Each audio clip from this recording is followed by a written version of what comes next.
Добро пожаловать в мой канал. Si nous accueillons tout le monde, nous ne pourrions pas les accueillir dans de bonnes conditions. Gérard Collomb persiste et signe. Interrogé ce lundi matin sur RTL sur le durcissement de la politique gouvernementale en matière d'immigration, le ministre de l'Intérieur défend une ligne raisonnable, notamment après la publication de plusieurs circulaires demandant au préfet d'agir rapidement pour expulser les migrants en situation irrégulière, ou de recenser les personnes présentes dans les centres d'accueil d'urgence. Aujourd'hui en France, nous avons 95 000 demandes par an, ça veut dire une grande ville chaque année, affirme Gérard Collomb. Pour rappel, les demandes d'asile s'élevaient à 85 700 en 2016, selon les derniers chiffres du ministère de l'Intérieur. Nous avons décidé de pouvoir accueillir celles et ceux qui sont réfugiés des théâtres de guerre, qui sont prisonniers politiques, mais en même temps d'essayer de mener une politique qui permette que les migrations économiques soient gérées de manière autre, explique ce matin le ministre. En revanche, l'ancien maire PS de Lyon réaffirme le durcissement de ton envers l'immigration illégale.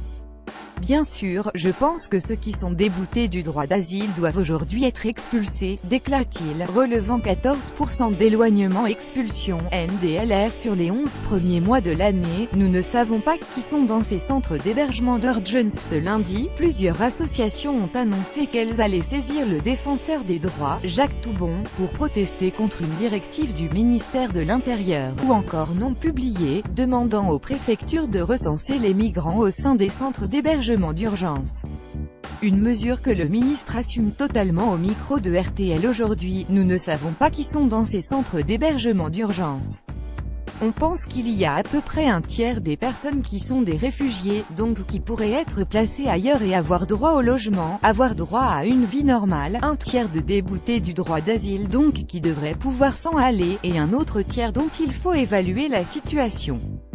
Ce sont à peu près 103 000 personnes qui sont dans ces centres parce qu'on n'arrive plus à les loger, dont 50 000 sont à l'hôtel, détaille-t-il, dont certaines s'y trouveraient depuis 15 ans.